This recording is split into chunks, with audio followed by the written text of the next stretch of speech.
Hey, thanks for coming to the YouTube channel. Every single week on a Sunday, I always like to do a Q&A where I read through people's questions and answer them best I can. I'm putting out a new video every single day, so please do smash the like button, subscribe to the channel if you're not already. So last week's questions, we had some great questions. BK1 said, another great video, Samuel. How do you convince landlords and agents when you have a zero track record? Great question. I think if you've got a zero track record and you want to convince a landlord or an agent to do business with you, what you need to think is, rather than thinking, you're thinking of the thing that you haven't got going for you. You're thinking, I haven't done this before. And that's what you're focusing on. You're focusing on the fact that you've never done this before. What you want to do before you do any business deal with anyone is you want to list all the things that you have got going for you. So if you're going up to a landlord or an agent, you're going to be thinking, okay, what have I got going for me? Well, I'm offering the landlord a great service. I have got my money and affairs in order with good credit. I've not got a good track record, but I know the area well. I've done some really good training. Just list all the things that you've got going for you. We're all dealt different cards in life. It's just about dealing the cards you're dealt with, flipping it around. So I would probably say BK1, change your mindset. Rather than thinking you've got a zero track record, think of all the things that you have got going for you. There's no reason why you can't do a deal with a zero track record. Everyone has to start somewhere. So just go kick some ass. All right, we've got Matthew Whiteside. He says, hi Samuel, what's the best way to calculate a property's true value? What resources do you use to do this? Many different resources, many different ways. There's basically three things that we do. Number one is, if I'm trying to find a value of a house, I'm going to see what else is selling in the area that's similar. Sometimes people say, I've got this house, it's on for 100, but the owner has accepted 90. That's £10,000 off of the asking price.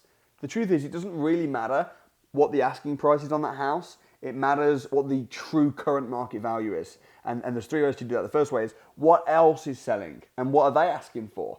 If they're all asking for 90 and this person's asking for 100, it's probably on an inflated price. Secondly is to look at what they've sold for. So you can go on Rightmove and look on the house prices section and you can see exactly what's sold in the street. So do some comparables on what's sold like for like. And then the third way is you can ask a valuer to give you a value, or a mortgage lender, and you can absolutely get an accurate value that way.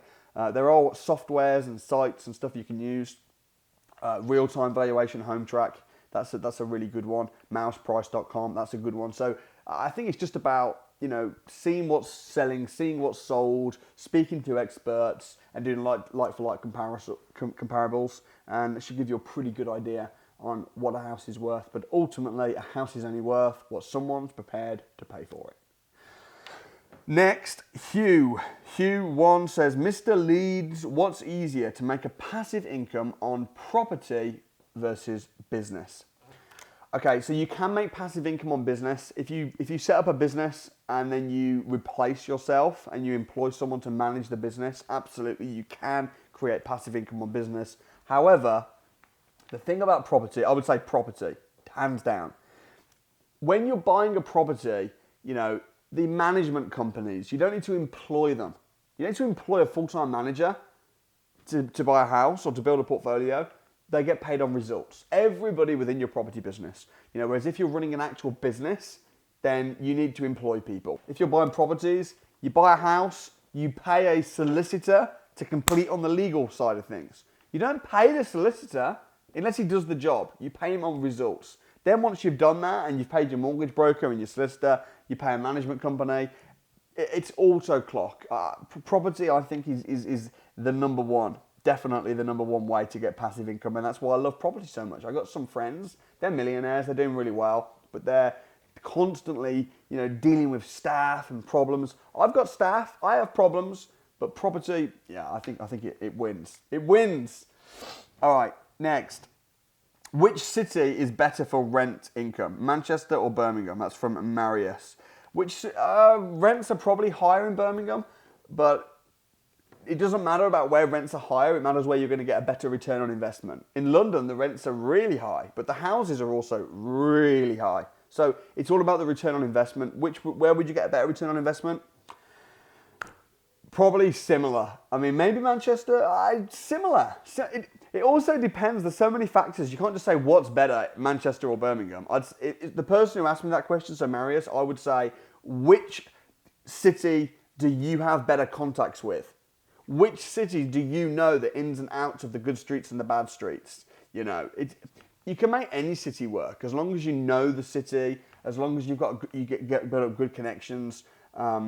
Personally, I don't have properties in Manchester, but I have many in Birmingham. But that's because I know Birmingham better. So don't look at the rent, always look at the return on investment. All right, last one. This is Cartoon Box. He says, is there a formula way to calculate a good rent-to-rent or rent-to-serviced accommodation deal? Yes, there is. So a couple things. Firstly is if I'm doing a rent-to-rent deal, I want to make a 100% return on investment in the first year, and that's like as a minimum. So if I'm going to put down, say, £5,000 on the furniture and rent to the landlord and bits and bobs like that, within the first 12 months, I need to have made at least £5,000 back in profit. So after year one, I'm up. The second thing is, as well, which is kind of a rule of thumb, is I say with a rent-to-rent, you really want to be going for a minimum of £500 cash flow. So not passive, £500 cash flow profit. Because I say not passive because you're going to have to, with a rent-to-rent, you're normally going to have to manage it and do stuff and be a little bit involved. Not necessarily, but you want £500 a month because you don't own it. If you're buying houses and you own them, you're getting paid twice. You're getting paid from the capital appreciation. You're also getting paid for the rent. If you do a rent-to-rent, you don't own it. So you're only getting paid from the rent, which means that you want the rent to be at least £500 a month. And then if there's a problem, if there's some bad tenants move out and the boiler breaks or there's some issues, at least you know you're not going to be going into the minuses. So £500 a month profit in your back pocket per rent to rent is really kind of like the minimum what you should be aiming for. Anyway, folks, I hope you enjoyed that. I hope you found that useful. If you've got questions about property or offshoot questions, niggling property questions, please do ask me anything.